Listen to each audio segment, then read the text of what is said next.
if you're ready and you've done a lot of the groundwork and you're ready to go like 2, 3. Remember getting deep into the keys as you make the crescendo. Now here, strangely, I actually make it bigger because it's going to start dying and decaying. So, and when you come down, when you break the chords, right? See how I'm doing it? More. So I'm doing all my shaping in blocks. And here you can just put it together. If you're ready for that, to do the 2-hand blocks. I can try. Do you want me to? I've been also working on the pedaling, but it's Yes. it's raw. Yeah. Well, if you're not ready for coordinating all of the process, then you can start just with the blocks without pedal. That'd probably be better for now. Okay.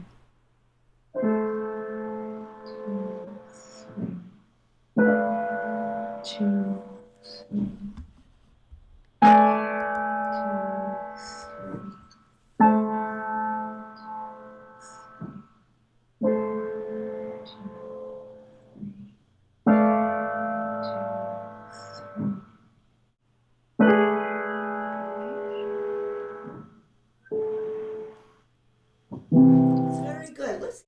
Now let's see if we can shape that a little bit. So here's measure 5 is starting below again. It's soft, right? There's your tonic. Here's your super tonic a little more. And even more, because that's going to decay when we break it and then resolve less. Remember we talked about when we will play this measure in real time, it will be come down like that, right? Okay, so let's shape a little bit better. Measure 5, 6, 7, and 8. Start soft. 2, 3. 2, 3. 2, 3. Beautiful, wonderful. That was great shaping. Really beautiful. Now, did you do the second part a little bit, as you mentioned? Yeah, I did it with separate hands, like you told me. Okay, yes. These are, by the way, this is a word I didn't use last week. We were talking about the major chords and how to make the minor, and we were showing how this one has a natural pull toward that, and this one has a natural pull toward this. But I didn't give you the technical name. Because he's going away from the home key, which is in the first half, and he's going to distant keys, we call these secondary dominants because they're dominants of keys that are not the home key. You see why? When you go dominant of E minor isn't the key of the piece, is it? A minor is the key of the whole piece. But these are departures that make the piece interesting. Secondary dominant, again, it's not primary. What's the primary dominant of A minor? It would be the 5th note building a major chord, right? Right. So that's why I'm using now a technical word with you. I'm saying that the second half has a series of secondary dominants with different tonics, not native to the prelude itself in A minor. So if you hear me saying secondary dominant, you know what I mean. Okay. Okay. Technical theory words. Okay, so let's do that again, starting with the secondary dominant, second part. I was playing the left hand and the right hand separately. Should I? Yeah. Is it okay, or The should I? right hand. The right hand. Okay.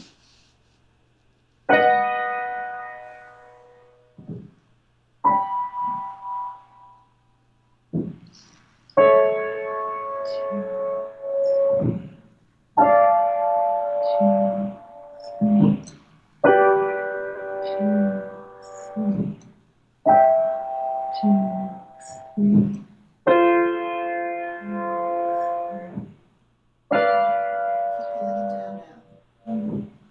Now there's your primary dominant, right? E, G sharp, B. Finally made it back home to the primary dominant, measure 17. Yeah, so let's try that primary dominant again. A primary dominant is the sigh. You know there's a sigh there because it's like, oh, I'm finally home. And that's why when you play it, you kind of, and I'm flipping cameras here because I'm wanting you to see me do some of this. So when he does measure 13 and you're doing dominant of C, yes? And now remember, this was the surprise measure that went to a diminished. But this is, I'm home. I'm finally home. And then this is sort of like a little add-on to bring us firmly back home. Yes? Okay, so there was a little hesitation, I think, when you got to the primary dominant. Is that right? Measure 17? Yeah, yeah. Okay, let's do this. Let's still go back to the double bar where the secondary dominants occur and do the same thing. Okay, the right-hand chords. And I like the way you're holding each one for a dotted half note value. That really gives it some nice framing of rhythm. Back to 1, 2, 3, 1, 2. Like you did so well. Same thing.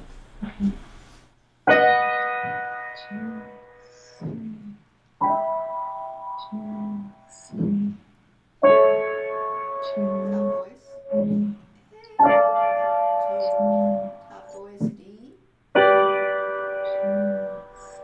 Less. Rise coming. Diminish. Primary dominant. And that has to be very soft. Very soft because it's the very bottom of this descent of secondary dominance. Right, whispered. A little bit more. 2, 3. And resolve. And then the end will just be the. Now let's hear that last measure. The thing is, for me, emotionally in this, the affect of this, you know, you're bringing down a lot of secondary dominance. And for me, where it says diminuendo in 17, I've already made my diminuendo before that. There's just too much opportunity to pull it down because of so many secondary dominants. So let's say the way I do it is, this is the biggest, I'm going quicker, right? I'm already getting less. Still. And, that's what I mean. And now more, it's falling down, but you can't fall down unless you come from a higher zone of dynamic. It's a hard thing to do, to kind of map out exactly where you want to do it, because you know that the dominant is the more leaning element of the harmony to the tonic. If it gets too tiny on the tonic, then we can't bring it down with each pair that we're seeing. So you almost have to go out of your way to, I'm just showing with both hands. I'm quickening the pace. See what I'm doing? Now. That's like you just want to let out a big sigh, and then addendum to that, and then. Absolutely gorgeous, because the most beautiful part of this for me is the second part. Yeah. Mm-hmm. So that has to be mapped. Now it's really hard to do the dotted half note for each one, because you know what? The chords are decaying on you. Yeah. So when I picked up the pace of my harmonic rhythm, I was able to do more with that I wanted to do for you to demonstrate. Then when it was slow, it would start decaying on me. And so it sounds like that chord is very soft now because piano chords decay. But that gives you an idea. Now let's hear your left hand. Your left hand has a little counter melody, is that right? Yes. It's a very interesting line because the first half is just with like a pedal point, which means the same note and many chords passing through the same bass. Yeah. But now the bass has some interest. All right, let's hear the bass now. 1, 2, 3, 1, 2, 3, 1, 2, 3, 1, 2, 3,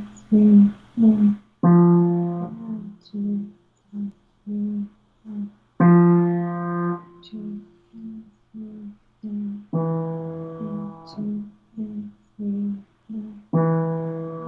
2,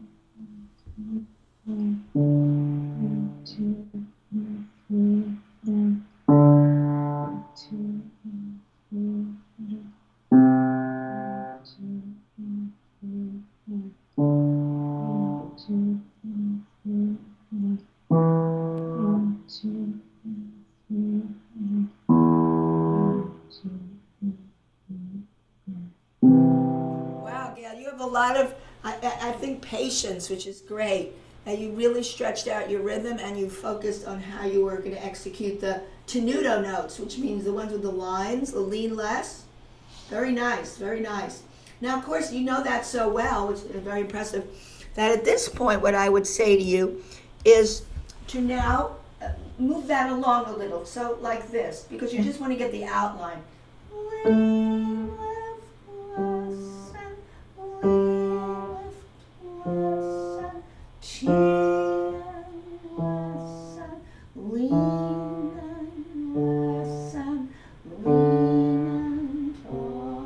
Crescendo there. It just lets you do the line a little, move it along for your own sense of what it's doing. Because ultimately you're going to be doing this.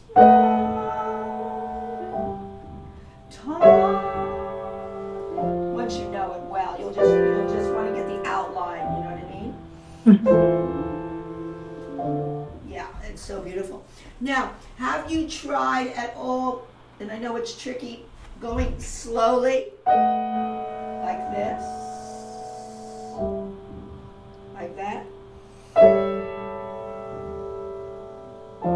Or have you not gotten to that point yet? I've tried it. So again, because we do it so slow, it starts decaying and it's hard to get the mapping of your dynamics when you play slow, but that's all right because there's a different issue that we're dealing with there. Okay, so let's hear it now with trying to do the blocks in both hands. Okay. And two, and three, and two, and three, down. And two, and three, and two, and three, down. And two, and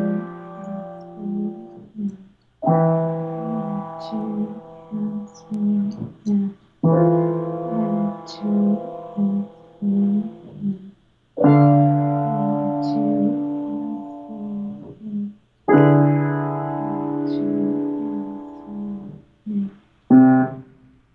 And two, and three, down. And two,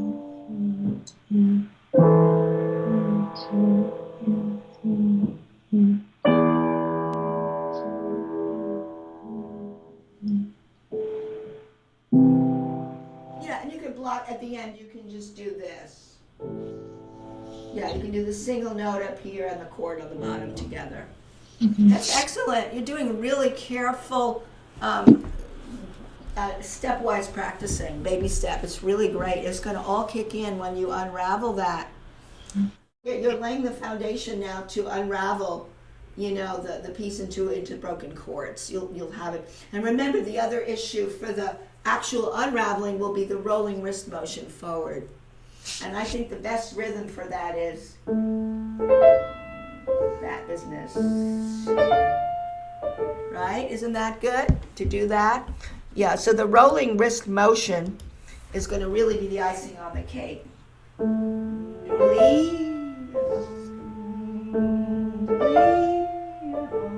Crescendo. Now here, most and less, least, more to the F. That's the principal note, isn't it? Destination. These are little exercises you can do to start developing the way you're going to voice the melody. What are the principal notes running through those broken chords?